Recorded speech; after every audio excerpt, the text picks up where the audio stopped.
kind of pants I'm wearing today. Okay, people, welcome back to another Fwoosh Weekly. As always, I'm Robo, and woo, what a busy week, right? I didn't realize how much toy news there was until I started compiling it last night. I mean, throughout the week, I'm usually like, oh, I need to talk about that. Oh, I want to talk about that. Oh, that's awesome. But last night I was taking all that and just...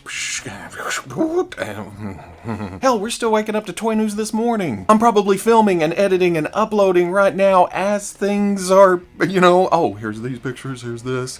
Ooh, sneak that in. But if that happens, we'll catch it next week because there is plenty to talk about today, I promise. Like the Hasbro G.I. Joe Classified series and the Ghostbusters Plasma series last week on eBay, this week, or well, directly after that, really, we saw the Marvel Legends Age of Apocalypse wave pop up. As you probably know, or about to find out, I'm not the biggest fan of Age of Apocalypse. That was during my short stint of not doing anything comic or toy related. The dark times. So I have no attachment, but every time I see this dark beast, it's just more and more awesome looking to me. I don't know what it is. I already own 70% of this figure, which is cool.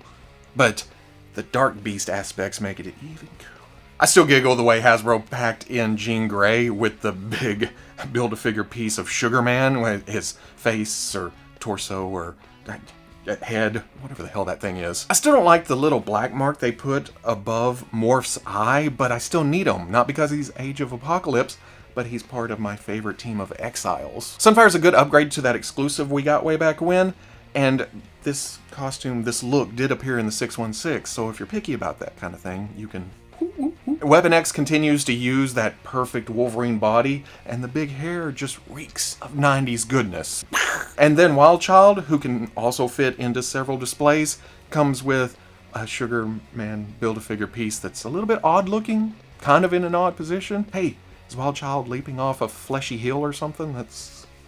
yeah. The thing about these hitting eBay right now, like the other Hasbro stuff we've seen recently, we shouldn't be waiting too much longer for this wave to hit. In fact, last time I looked, Entertainment Earth had Wild Child in stock. So, I mean, should be any day now. Lots of Hasbro product on the horizon, so don't go paying eBay prices. Not like your Uncle Robo. Do as Uncle Robo says, not as Uncle Robo does. Lots of Marvel Legends that we know are on the way, and lots of hints for future Marvel Legends. Nimrod was revealed at Toy Fair, and man, I love me some big white and pink metal death machine. It's a more modern take, but I don't even care. It's Nimrod. I've been waiting forever for this. Sold. At the show, Hasbro didn't mention how this was going to be released, though. If it was a Build-A-Figure, or a deluxe release, or something. This week, we get a little hint at what may be happening. According to Amazon France, in a listing that I believe has been taken down now, Nimrod is coming with a Psylocke and a Phantom X. Those two together makes it feel really X-Force-y, for lack of a better word, but from what I understand, Nimrod never appeared in that series, so it may be something different. I'm still guessing Psylocke's gonna have a sort of modern look. If nothing else, I'm guessing it's gonna be the same figure we've gotten, maybe in, you know, darker colors. And then we've needed an update to Phantom X since the day after the original one got released. Boy, that old Bullseye body was rode hard and put away wet, huh? But I do find it amusing that Amazon France is the one to leak Phantom X. I know he's British and he grew up in the thing, but he relates to French. Yeah, it's a joke. Get over it. In an odd move, Hasbro has announced a new fan channel exclusive that's actually a reissue of the old Toys R Us exclusive Groot 3-pack. Now, Toys R Us was obviously this toy store back in the day. Sometimes you could find stuff, sometimes it was disappointing, but it was always a good stop whenever you were out hunting your action figures. Anyway, before Toys R Us closed its doors, it had an exclusive of the old Build-A-Figure Groot with a new smiling head, and then it had a little potted Groot, and then a baby Groot. So if you missed out on it the first time around, or, you know, getting into collecting late, or if Toys R Us closed before you could make it down there, however you missed this thing, it's now available through fan channels like Dorkside Toys, Big Bad Toy Store, several other outlets. I see a lot of disappointment about this being announced. I already have this Groot. It's old, it's just a reissue. But again, some people may have missed it. And I always say the fan channel is the perfect outlet for things like this. Easy repaints, reissues, reuse. It's stuff you don't have to buy. It's not taking a spot in the regular wave. You can just, oh, no, don't need it. Good for everybody else that does need it. I'm happy. I'm moving on, waiting for the next thing. What it boils down to is you ain't gotta buy it. $21.99 ships in September. Let's magnetically float back into the Age of Apocalypse with the newly solicited Metacom MAFEX Marvel Comics Age of Apocalypse Magneto. This was teased at a con a while back, and we had all hoped that it would include 616 parts that you could swap out with the AOA parts, which is really just the hair hanging down, the color of the cape, and maybe the helmet style. But that wasn't in the cards. This is straight up Age of Apocalypse all the way. It is the anniversary, it makes sense, and hell, it's not beyond Metacom to solicit a 616 Magneto 2 months from now. We already have variants for the Hush Batman and the Dark Knight Returns Batman, and those lines haven't even started yet. Mags comes with several sets of hands, 2 energy effects, an empty helmet, and then 3 head options. For some reason, I really like the Shadow Head, but I don't like Age of Apocalypse. I don't need it. I don't need it. The nose makes it dynamic, even though it's not in there. It's just eyes. You know? No. And I'll bet that that's the head that looks most like the prototype. $80 scheduled for December. It's MAFEX. Give it some time. Back around to eBay, along with all the other Hasbro stuff, the same seller had the Star Wars Black Series 40th Anniversary Empire Strikes Back Retro Wave 2. All but Lando, unless I missed him. But I did actually get that Lando and the Hoth Rebel Soldier from Dorkside Toys this week, who received just straight cases of those two. Who knows? Hasbro. Lando's a good upgrade with the photoreal on the face, but the Hoth Rebel Soldier? Holy shit. That thing is amazing with all its cranium options and then the sculpting and the articulation. If you haven't watched that review, go watch it. And then that's not me pimping myself. It's just a good toy. You need to see it. The Wave also has a reissue of the TIE Fighter pilot, but this time around it's on that card back that just kicks you in the nostalgia. That's not a kick, that's a punch, but roll with it. And then also the same old R2 mold, but this time it's muddy. It's Dagobah. Seriously, Hasbro, you've gotten your money on this mold. At this point, we've seen it several times. Everybody looks at it like, well, yeah, kind of tiny, kind of wrong. It's time to make a new one, make a better one, and then you can reissue it in all the same versions you've already put out. And then different colors, different designations. And then the other all-new figure in the wave besides the Hoth Rebel Soldier is Snowspeeder Luke. It looks close to X-Wing Luke, I know, but it is all-new sculpt, just like in the movie, where you think, is that the same costume he was wearing last movie? Oh, it's not. It's baggier, huh? It's fluffier for snow. Plus, you need this if you ordered the Snowspeeder. And then you need one carded. Damn it, Hasbro. Here we go. The Hasbro Star Wars Black Series GameStop exclusive Gaming Greats The Force Unleashed Shadow Stormtrooper. I'm not doing it again. That's it. That was leaked online a while back. We knew it was coming, and I've been waiting for the pre-order for what seems like forever. And they finally put it up on GameStop Ireland. That's okay, Ireland. I still love you. You can have it first, and then I'll get it. I'll get it eventually. I think it was the Stormtrooper Commander that went up first in Canada, and then they followed closely by the US. I'm not worried about it. It's just it's just awesome to see it just all over the world. It's been a long time since I've messed with the Force Unleashed, but say it with me. It's a Stormtrooper. It's Star Wars. It's black with some translucent blue parts. Need it. It has a release date on the page for May 18th, so I hope that's right. That's just a couple weeks from now. What month is this? Here's some test shots of the upcoming NECA Teenage Mutant Ninja Turtles Rock Soldiers and Roadkill Rodney. That's all. Looking pretty sweet. That means the factory's working on these, just waiting for the go-ahead to, kick in production. So it should be a few months from now. And I can't wait. The Roadkill Rodneys look awesome, but I gotta have Rock On and Stondar. Come get some! Ugh. Week 3 of the McFarlane Spawn Kickstarter. I don't know what's going on anymore. Reality left me long ago. I need help. So much help. Honestly, I've said it before. This thing is a beautifully chaotic whirlwind of toddly proportions. I can barely keep up.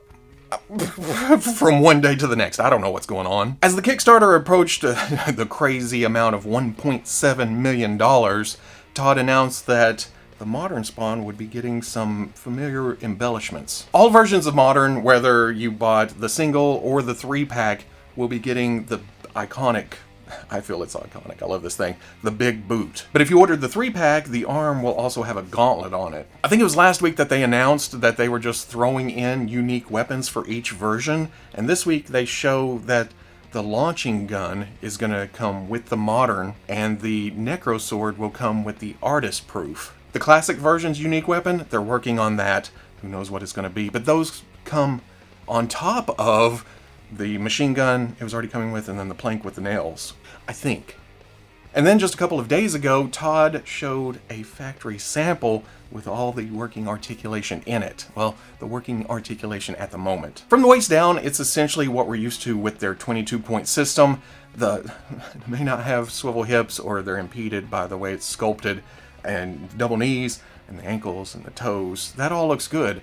You get above the waist, and it kind of swerves from that. The torso has a ball joint at the bottom, and the torso itself is a rubber material, so you can bend it around, you can hula hoop with it, but he says that the rubber material, they're still deciding on that. It may be a solid piece, it's still sculpted at an angle, you know? So even though it's an articulated action figure, it still has some, I hate to say statue elements, but it's got its own thing going on. I feel like with a rubber torso, you could fight that a little bit. Solid torso, it's always gonna be bent. And if you're worried about rubber torso, it works great on both the DC Multiverse Batman Who Laughs and the My Hero Academia Todoroki. Still no biceps, but he makes a point to follow where the bicep will be cut in and that it is happening. It's not like oh, there's going to be a rotation somewhere up here. He specifically points out the bicep will swivel, which goes down to a single elbow, which I can work with. Yeah, a swivel below that for some reason, and then it, again, kind of goes away from the 22-point system with a hinge and a swivel, which I prefer. It doesn't break up the sculpt as much. The other sore spot for a lot of people is the neck. It's sculpted down, and it looks like it just got cut out. So when you move it, it seems to have nice range, but you move it, it just gaps all to hell around there. Plus side, that's going to be covered by the cape. So I don't know. It does what it's supposed to be. It's an homage to that very first Spawn figure. So it doesn't offend me as much as it probably should. What do I know? I'm pointing out nitpicks and such, and the damn Kickstarters, last I looked, was 1.8 million. It's well on its way to $2 million. In other McFarlane Toys news, well, it's not really news to many people, at least this first part, the release of the Mortal Kombat 11 Spawn was kind of a cluster. I'm not sure who's at fault here, if it didn't get shipped on time or if it went to the wrong stores, warehouse, factory. I don't know. It just didn't get out to all the people that wanted it. But it looks like online shops have put up a solicitation for a Mortal Kombat 11 Spawn, but this time instead of the sword, it's supposed to come with a mace. No pictures of that yet, but apparently he uses it in the game. I have seen people say that their unfulfilled pre-orders have switched over to this new solicitation with the mace. I don't know how that works. If you're dead set on the sword, I don't know. I really don't know what to do here. But if you're okay with the mace, this is $20 and set to release in August. McFarlane Toys has also posted new promotional images of their DC Multiverse Detective Comics 1000 Batman variant. Nothing we haven't seen. It's a new torso to accommodate the different Batman logo on the chest, and then blue. Just with prettier pictures. They don't say how or when this is coming, but it's gonna be $20. Oh, but the McFarlane Batman news does not stop there. Oh no. In a leaked list a few months ago, we learned that a future DC Multiverse wave would be the Dark Batmans from Metal. Is that right? I haven't read the story. This week we get leaked images, or what seem to be leaked images of those figures. Now they're grainy, they're fuzzy, it's kind of hard to see a lot of stuff, but it seems like every figure is in a different stage of development, at least articulation-wise. Like Red Death, it may have shoulders, it definitely has a waist. Is there biceps? But it doesn't seem to have anything else. It looks good, just how does it move? Opposite end of the spectrum is Murder Machine, where you can see all the cuts for their usual 22-point system, along with the nice paint job. I like the colors on this. Again, I haven't read the story, so I'm learning about all this through action figures, which it's not a bad thing at all. I mean, it makes me want to go read something. Dawnbreaker swerves back in the other direction with a few articulation points here and there. It wouldn't surprise me here if this one did have a rubber torso because of the shape and the design. Grimknight brings it back around with all the right moves. He's all weaponed, well, he's all strapped up, I guess. He's all ammoed up. Will he be weaponed up? And from what I can tell, that's a sweet looking Batman head too. And then right back over Statue Falls, we get Devastator. This looks just as blunt force trauma inducing as the Marvel Select Abomination. You know that thing, a swing and you're knocking somebody out. But again, woo, not a lot of cuts there. Like I said, I'm just assuming that these are in different stages of production. Hopefully, we'll see the full array of articulation by the time these come out. Again, assuming these are real.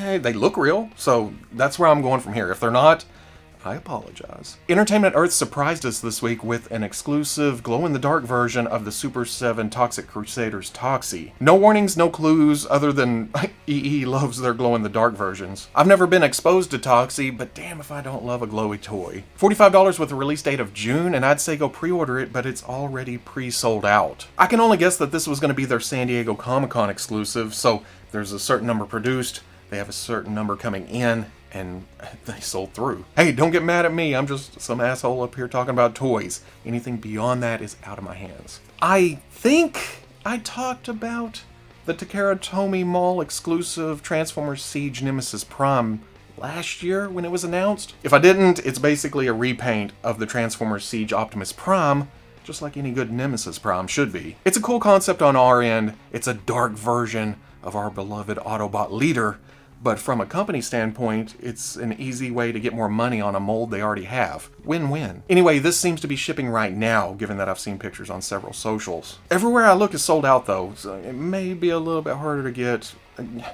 Again, don't shoot the messenger. I'm just, look, it's cool.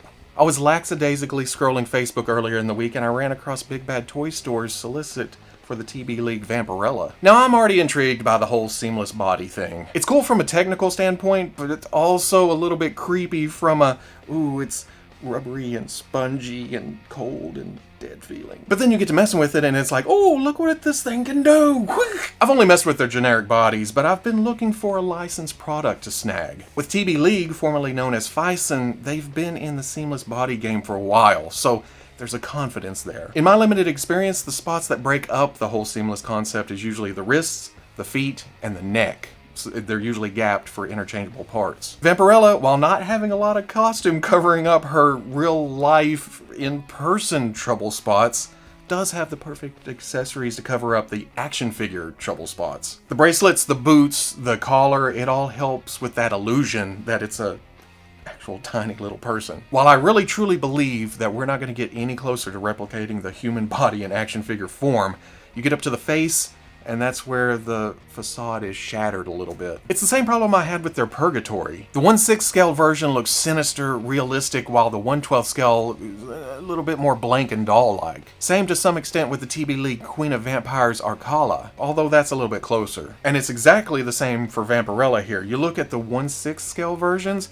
and they're realistic. They've got makeup. It looks like a little person. The 1/12 version, it's a little bit cartoony, Barbie-like. And believe me, I know you're not going to get as much detail at a smaller scale, but there's some things here that they could have done just to tweak it just a little bit. Smaller eyes, a little bit more paint. I've seen people comment that she should have fangs showing of some kind, and I've got to agree with that. I feel like the overall presentation is this close to being fantastically, astonishingly amazing. And as is, it's just damn awesome. I know. Ugh. The things we have to settle for. Not only that, but it includes a dagger, a bat, a skull, cloak, and a nicely detailed base. $70 should drop in June. It seems like Bandai has finally started rummaging through that drawer of old SH Figuarts prototypes looking for something to release. Anything. They closed their eyes, they reached in, and they pulled out Loki. Shown a little while back, this is just one of many, many, many prototypes that they've had at shows that haven't seen any kind of release yet. But hey, better late than never, right? The Avengers look is probably my favorite look for Loki, with the horned helmet, the use of greens in the costume, which is unmistakable. Well, greens and yellows and golds, unmistakably Loki. Not to mention the figure does the layering look perfectly. The original prototype had a plastic cape.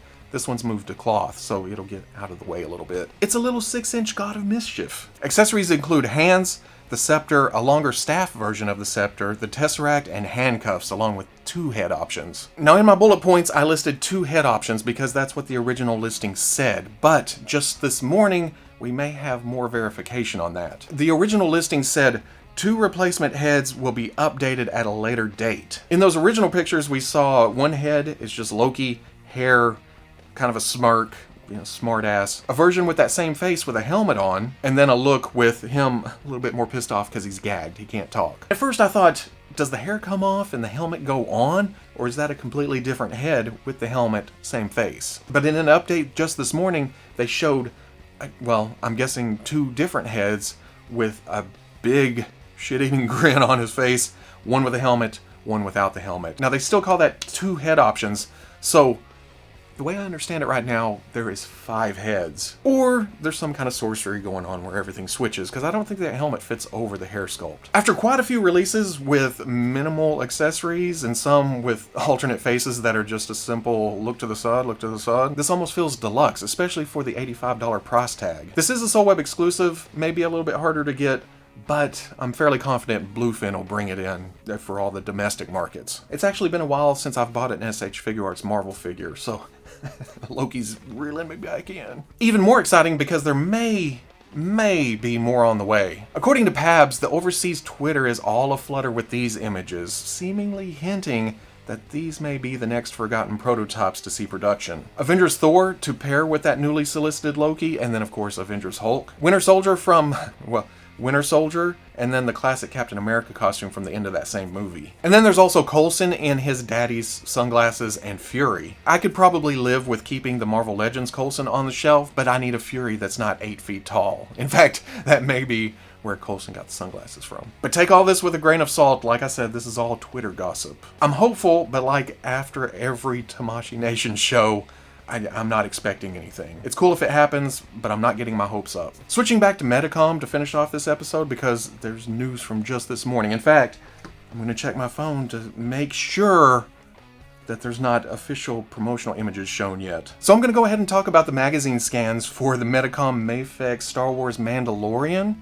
And if the solicitation has went up by the time you've seen this, don't go to the comments section and be all, oh, you didn't see the actual information? Too bad for you. You suck. I'm working with what I got here, and what I got here is MAFEX's triumphant return to the Star Wars realm. It's been so long since they've released anything in their Star Wars line, we thought, oh, did they drop the license? Was it yanked? But apparently they've just been sitting on it. Or did they see the Mandalorian and go, oh, we need the license back to make this? Because their Boba Fett's are the absolute crown jewels of my Star Wars collection. People have their problems with MAFEX, but those two, oh man. Like I said, I'm hesitant to dig too deep into this, but from what I can tell, oh man, the proportions on this, it still gives me the small head look from the SH Figuarts. Not near as bad, but I also noticed that the magazine's tipped away from the camera, so that may be affecting things a little bit. The sculpt and the paint look excellent.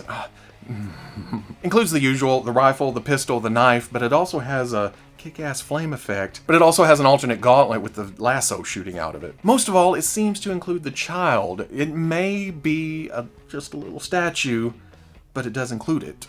It doesn't point out whether the shoulder pad has the Mudhorn signet on it or not, and then it seems to be missing the jetpack. But again, there may be more information in that sweet, sweet pre-order. $82 scheduled for December. Now, can we see a Django? I'm just never happy, am I? Just, oh, keep giving me more. And that's it for today. I hope that everybody out there is staying safe, staying sane. And with that, I wanted to remind everybody that with all the craziness going on right now, that all the shipping dates I'm talking about, they may be pushed. They may be, delayed. The stuff hitting right now, and seems to be hitting hard right now, that was all in production before things went sideways. As it gets deeper into summer, that's when we're going to see stuff pushed off.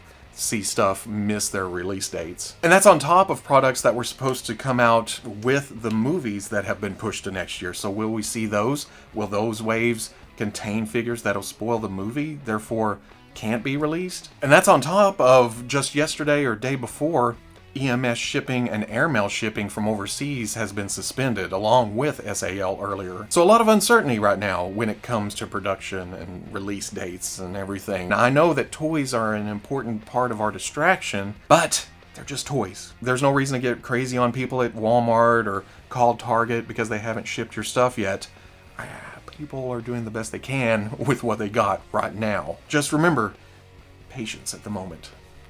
So if you enjoyed this Fwoosh Weekly, comment, like, subscribe. Much love to the plus. Right now, Dorkside Toys is doing a weekly contest. So if you're interested in free toys, or seeing videos early, or just in a position to help out the channel, patreon.com. But wherever you may be watching this, I'll always catch you on the Fwoosh. And just because people have been asking, There's a play date coming. You know it's coming. I just need to get past new toys coming in the mail and stuff.